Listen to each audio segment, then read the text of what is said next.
I'm going to start I want to try to be very eloquent in my talk, which I'm not sure if I can do it, but I'm going to start saying this. I wish first to express to you my very great pleasure at being here today.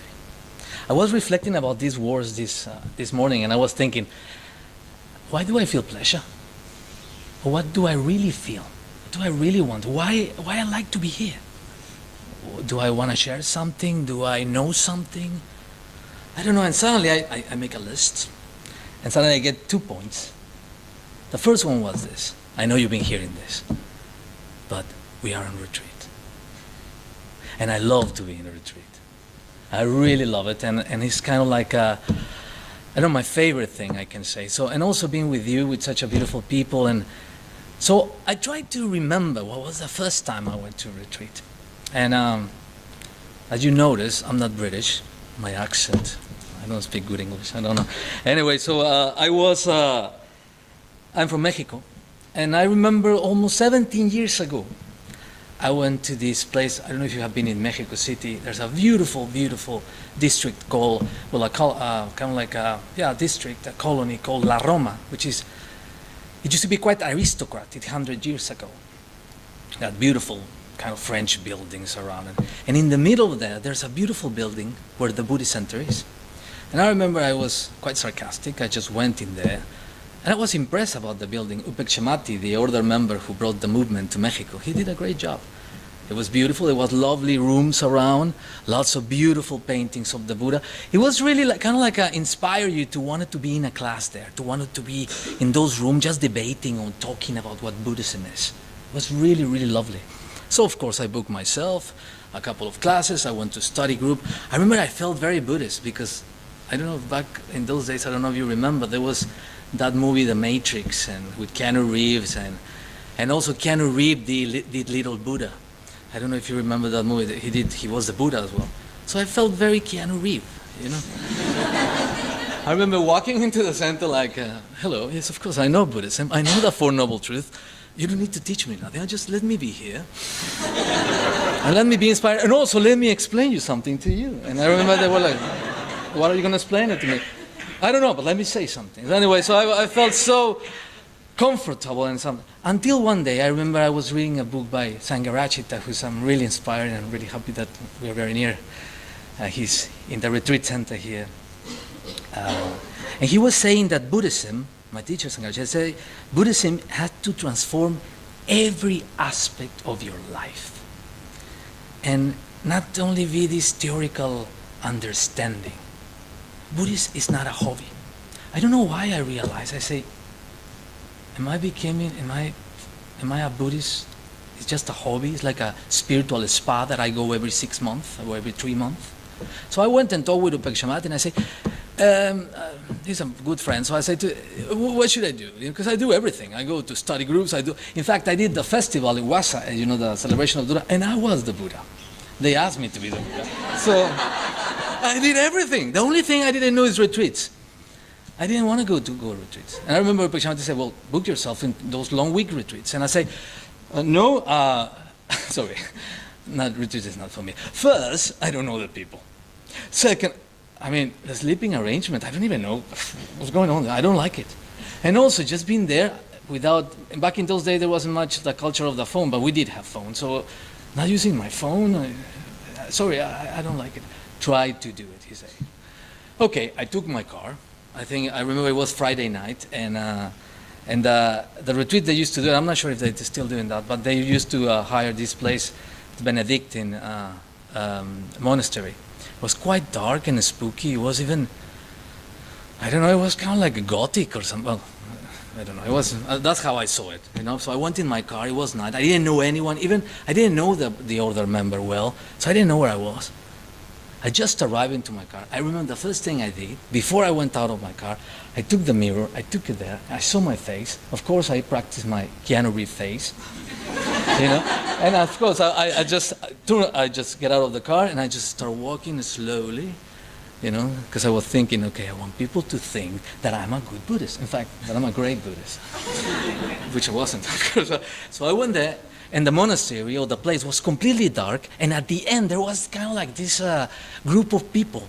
It was like 30 people, and they all were smiling, and they were laughing. It was kind of like the introduction to kind of like what we did yesterday. And so he was explaining, or the leaders were explaining how the retreat goes, and I remember everybody were like this, with big smiles. And I say, yeah, of course, I know why they are smiling, because they all know each other. I mean, I don't know any. Slowly I realized that I wanted to be part of that group. And you know why? Because I found out that none of them know each other. They didn't know each other. And so I realized, and I said, oh, how extraordinary. I'm among people that I don't know, and they are smiling at me. I hear that they say, we're building a community. A community now in 3 days. Yes. Let's give a taste of what the world is when you are aware of the moment. I really like that. I noticed for one moment that, I don't know, it was kind of like, how can I define it? It was kind of like my mind, just being in retreat, going to meditation, just eating vegetarian, talking with people, be nice with people, smiling to people. I noticed that my mind, in a way, naturally, was kind of opening. Opening? Of course, I have to confess, I have to say, my fears, my traumas, my drama was still there. Really there. But the thing is that my mind opened in a way that I could see it from different perspectives. I can say one thing now by my experience. I think I kind of like start to understand what Buddhism is in retreat. Kind of understand being in retreat, what meditation was.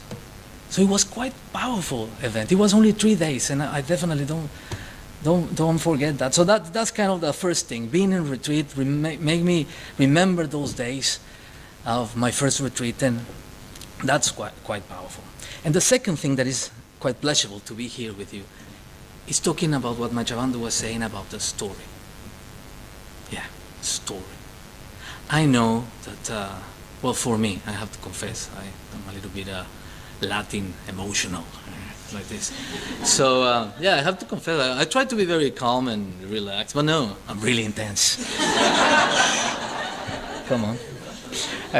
I'm just kidding. Anyway, so I'm very intense, and I love to hear stories. I don't know why, because they got this kind of emotional impact, natural emotional impact. It just brings me so much ideas, so much concepts, that immediately I want to bring it and put it into my life, relate with them. I know, even if it's 2,500 years ago that this thing happened, still have kind of a little connection, something that bring me, and something that try to make me feel or think that I can relate it into my current life.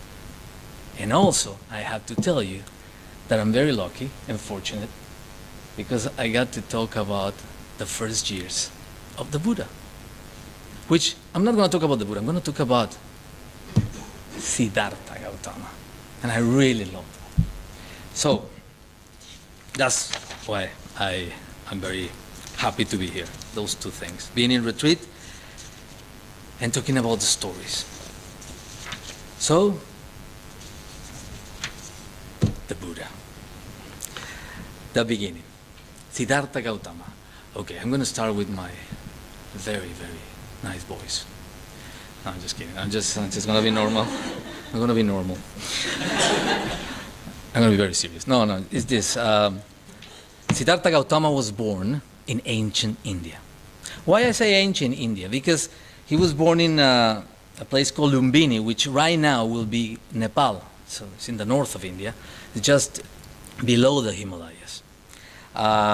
He was born, like I said, 2,500 years ago, roughly 500 years before Christ, and he was born in a very aristocratic family. He was the son of a very powerful man, a Raja, which could be defined as a king or as a monarch, but also a chief of one of the most powerful caste of warriors, which were the Chakyas. Yes. His father was a powerful man. He was quite wealthy.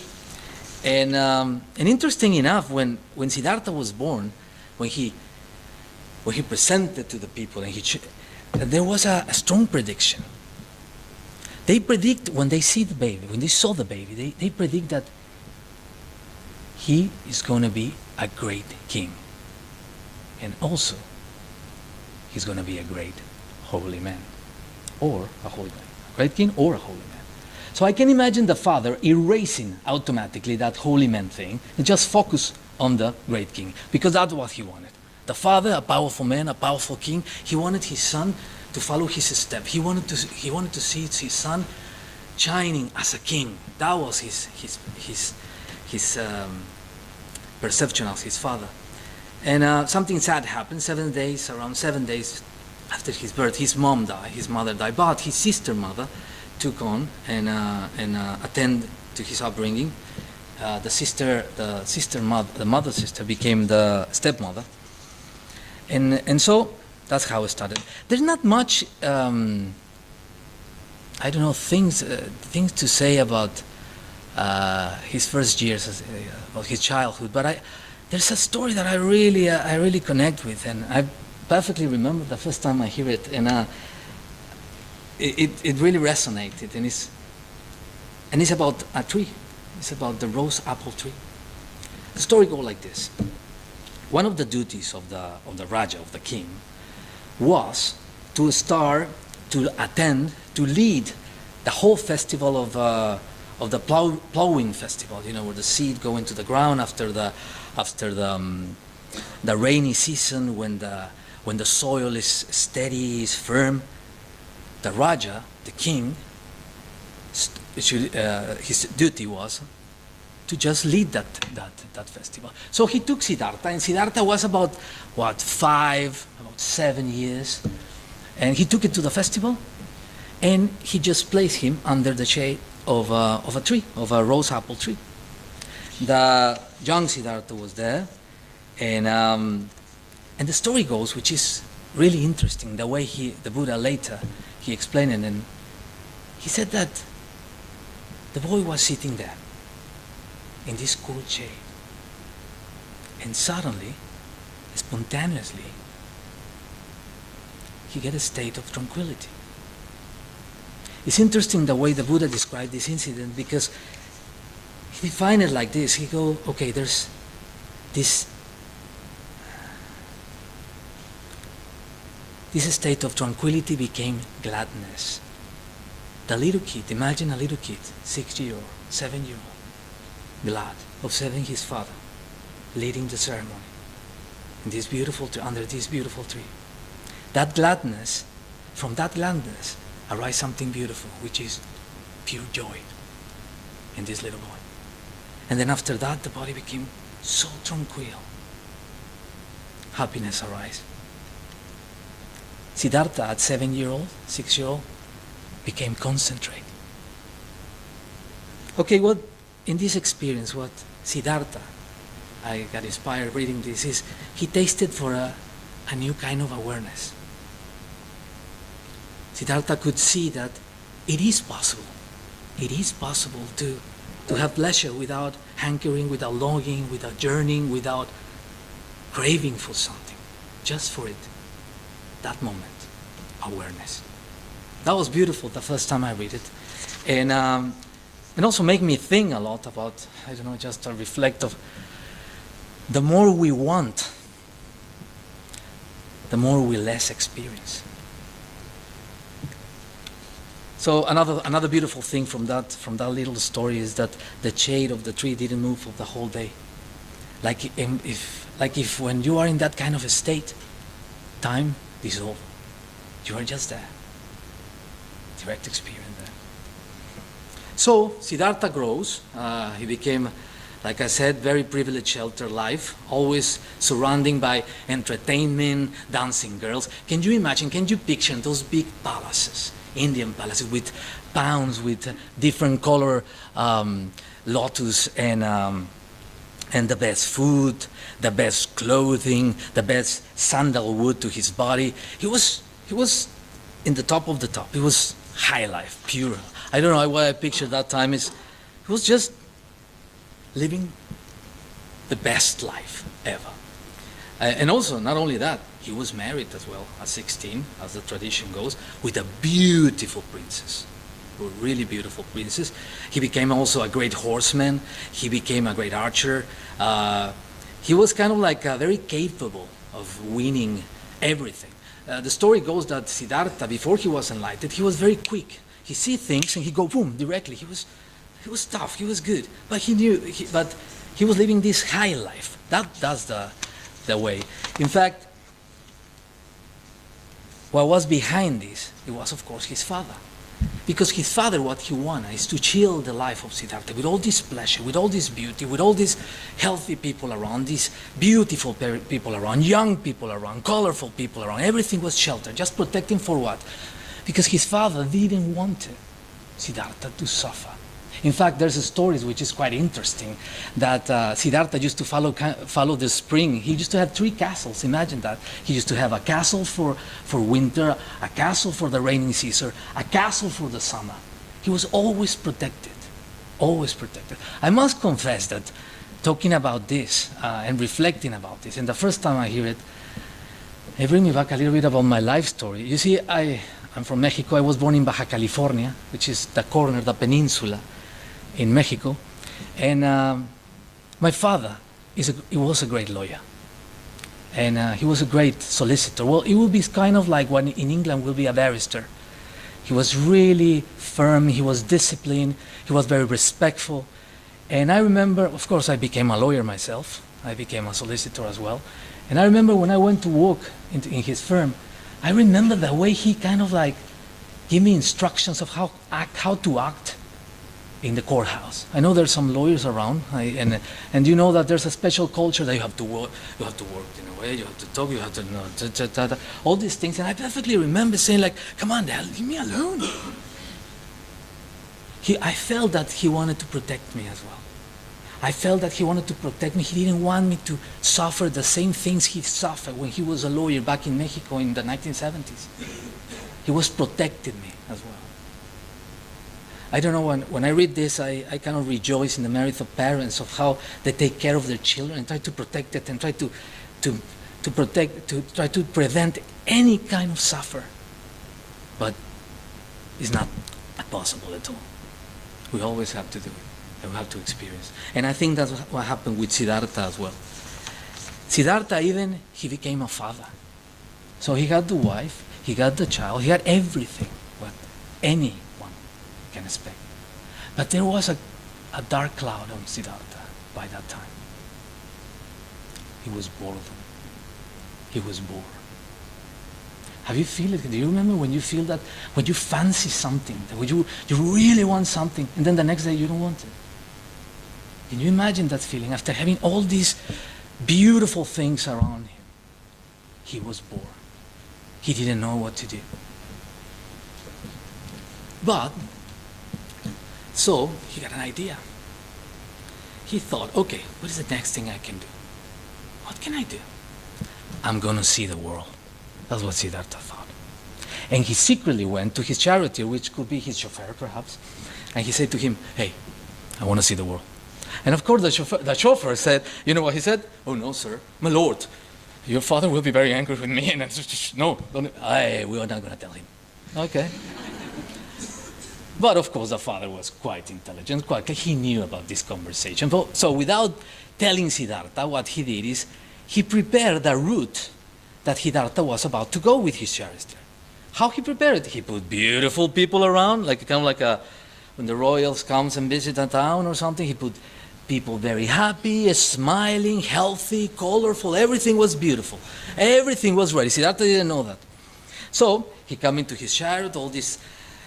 Siddhartha was about to see the world. Can you imagine that? Just try to think about it. The first time you were about to start a trip, when you pack everything, when you feel this enthusiastic feeling, when you say like, whoa, it's coming. It's like you feel a little bit of, like you got everything. You're ready to the experience. I don't know why I picture Siddhartha with the doors of the castles in front of him, just about to be open, like this. And then Siddhartha saying, and so it began. I love that. I don't know, I feel it. When I was reading, I say, oh yeah, I know the feeling. And of course, he came into that. He was walking into this beautiful street. There were petals all over the place. People smiling, beautiful people, handsome people, like I say like that. Oh, Siddhartha, we love you. And everybody loves you. Yeah, Siddhartha, well, yeah, I love this place. Everything. This is the world. Beautiful, beautiful. I can imagine his father thinking, yeah, I'm good. Anyway, so something happened. I think the people who, that's how I imagine, the people that his father sent to clean the city, they missed one little thing. He was in this street, he was in his chariot with his charioteer, and suddenly he saw this alley, very, very weird. And then he said, stop, I want to see that alley. And then he approached, he get down, and he saw this figure, this human figure, this very weird human figure, bending over like this, just on a corner, and smiling and moving it like this. And then suddenly he approached to him, and he saw wrinkles around the skin of this man. He didn't have hair, it was long hair but white, and the eyes were gloomy, and no teeth.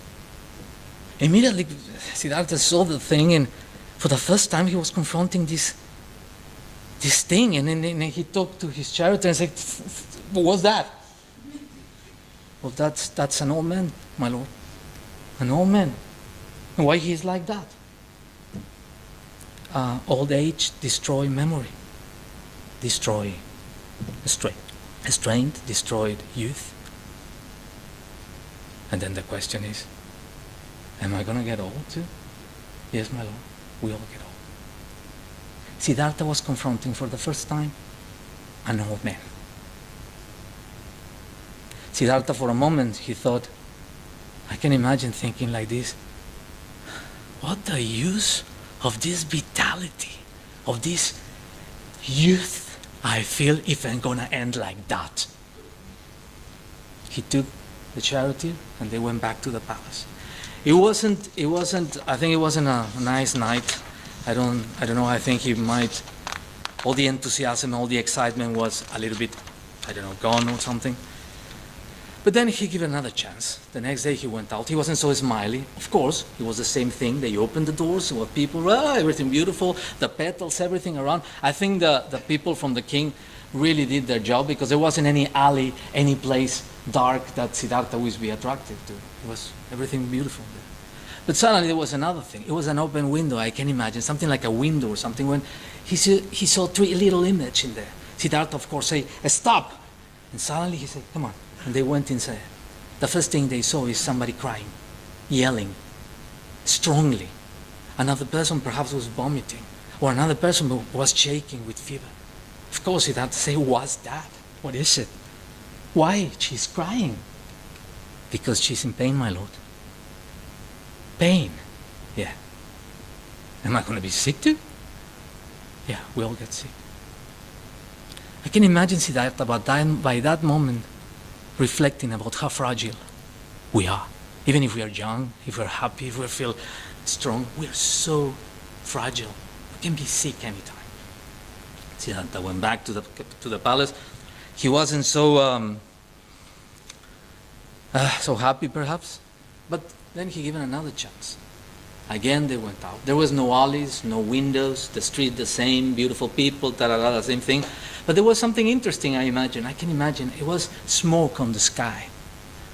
Of course Siddhartha went like, what's that? It's black smoke. I want to go there now. Okay, let's go.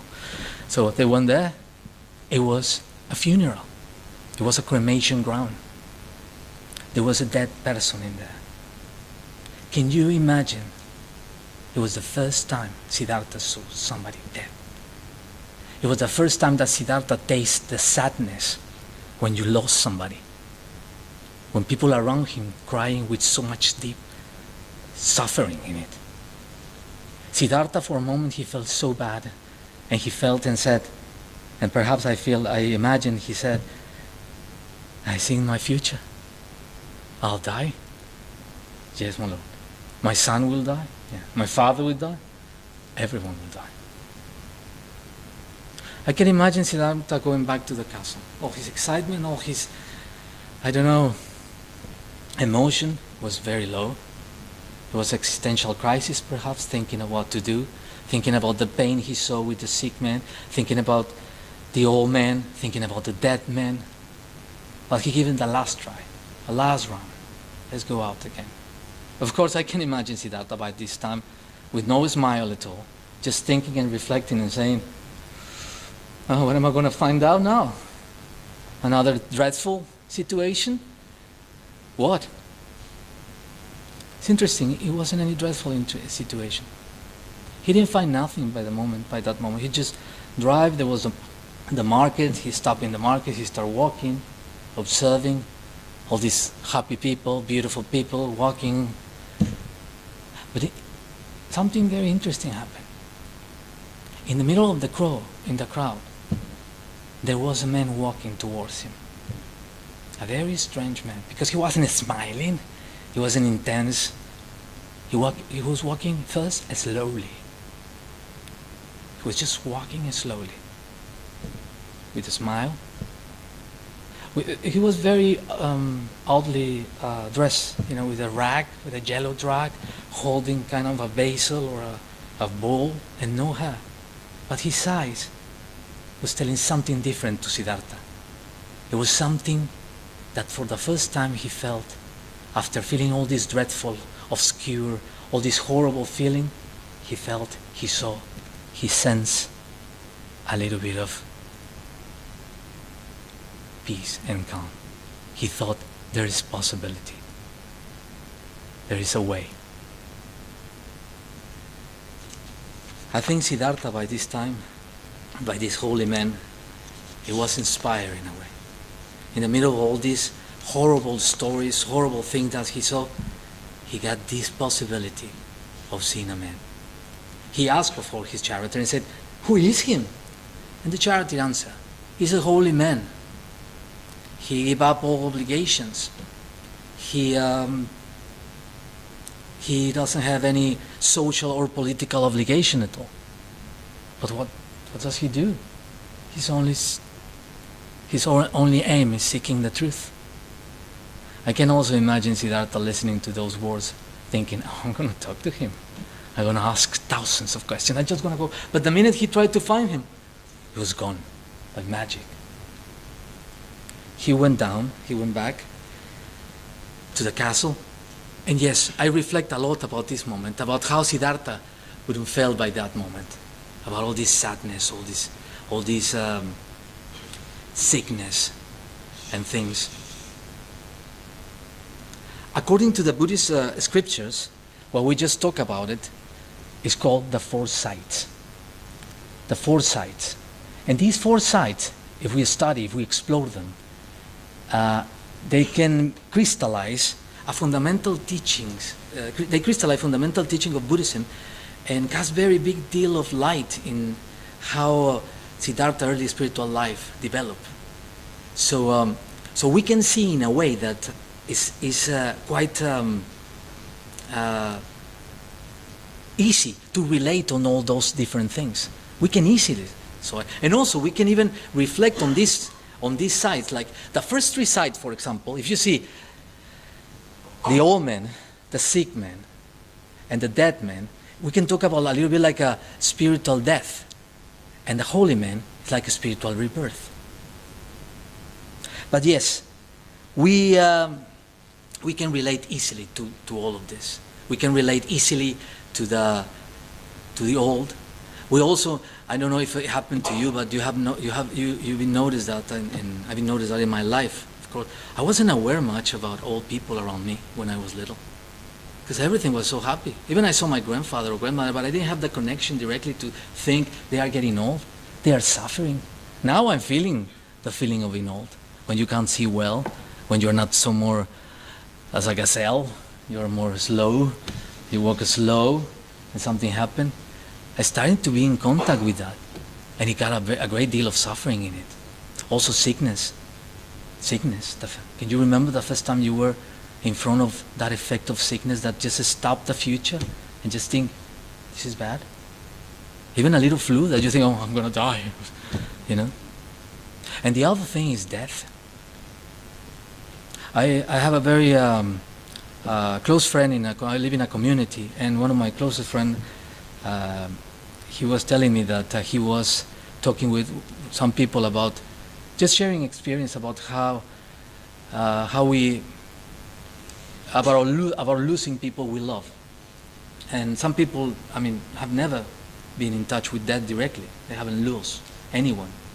And my friend, he said like, well, I think my grandmother, he was saying, but suddenly 2 days after that event, he lost one of his friends, a dear friend, an older member in fact. He lost a teacher. And I perfectly remember being in the community, see how sadness embraced the whole place, the friends, his friends, everybody. That kind of sadness that is block us and stop, take away our hopes, our ideas. It's like we became dark for a moment. There's nothing that can cure us. We're just sad. The fourth site, the holy man, I see it as an inspiration. I see it like an element that can really bring light in that moment of despair. When we lose ourselves in fear, when we lose in there, there's an element of inspiration. An element of inspiration that we need to embrace. Yes, there's lots of sadness, lots of suffering, but yet there's a possibility of being inspired. And we need to understand, sometimes I feel that we need to understand what are the things that inspire us. We've been telling you that we had this pre-retreat, 17 of us, all the team, and it was really nice, by the way. We talked about life stories. We were like friends, and we talk about turning points in our life. And I just evoked something beautiful in my life, a turning point that I'm really happy and glad to just share this with you. Is I just remember my teacher, an excellent Buddhist that I know. He's my teacher, Ratnagocha. He's not only a great teacher, he not only gave me a great teaching, he only gave me my name. He's the one who gave me my name. And I perfectly remember the first time I started talking to him years ago, he asked me one question. He said, what are the things that inspire you? I remember I didn't know how to answer. I was thinking, what really inspires me? And also I give you that question. I reflect, what are the things that inspire you? I remember Ratnagocha said, think about it. And when you find out what are the sources that inspire you, take care of them.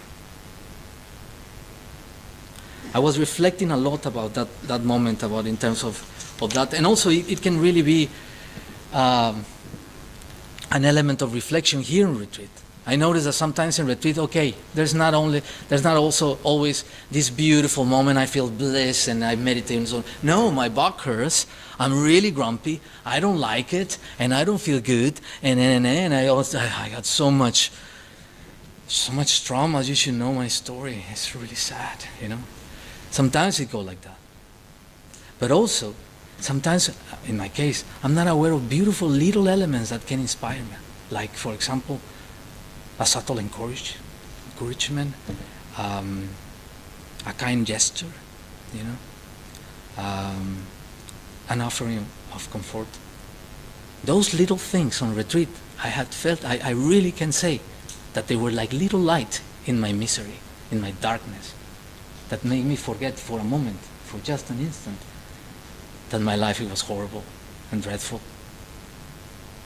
So anyway, what I'm trying to say is, let's reflect about elements of inspiration. And I just want to say, just to finish, I want to tell a little bit of another little story about that has been inspiring me for the last 4 months, I guess. And I must confess that I repeat myself because I told this story in a talk I gave in London. But I really want to share it with you guys. And the story goes like this. You see, one of my youngest sister, Melina, she lives in Baja California. She lives in Mexico. She sent me a very, very nice email 4 months ago. I was really, I didn't want to open the email, I have to confess, because I don't know if you know, well, I'm sure you know that we had a very strong earthquake in September. A very horrible earthquake. There were lots of buildings that they were collapsing. So when I saw her email, we write a lot, quite often, And when I saw her email, I didn't want to open it because I said, I don't want to read sad stuff. Really, I don't want to. I know I've been reading here in London how things are, but then I open it and I read it. She's a doctor, but I think she should be a writer or something, because she was describing something so beautiful about the Mexicans. You see, in Mexico, there were a few buildings that they were collapsed, but there also were buildings that they were about to collapse. And in those buildings, there were people still under the rubble. You see?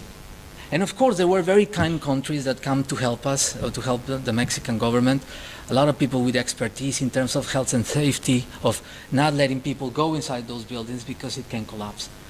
The thing about that email that Melina, my sister, was describing is how beautiful the people, for a moment, just throw themselves inside those buildings. They were housewives, they were students, they were teachers, people with no skills whatsoever. They just went down. I can imagine, this expertise saying, sorry, you can't go in there. I'm sorry, but I'm going in there because there's humans there. I don't know what I'm going to do, but I'm going to help. Why I'm saying this story? Because when I reflect about this email, when I read about it, I just thought about these people forget completely about their life, completely about what they were doing, completely if they were lawyers or housewives or whatever. They just were thinking about the people under the rubble, and they throw themselves to help them. I'm saying this at the end as a story because one of the things that I was inspired by this talk, it was thinking about how the Buddha, what was the feeling of the Buddha that night when he came after seeing an old man, a sick man, a dead man, and also a holy man. What was he thinking? This is a special moment when I reflect about it. I was thinking about how Siddhartha, he was about to start this beautiful, this great adventure, the adventure of the lifetime of any human. He was about to start an adventure with a new energy, with a new power, I don't know how to define it, a new tool, a new word in his vocabulary. He was about to start a journey with compassion. He was about to start the journey, the most wonderful, the most incredible journey a man can ever have, which is the journey towards enlightenment, which is the journey to freedom. And we're going to leave it there. Thank you very much.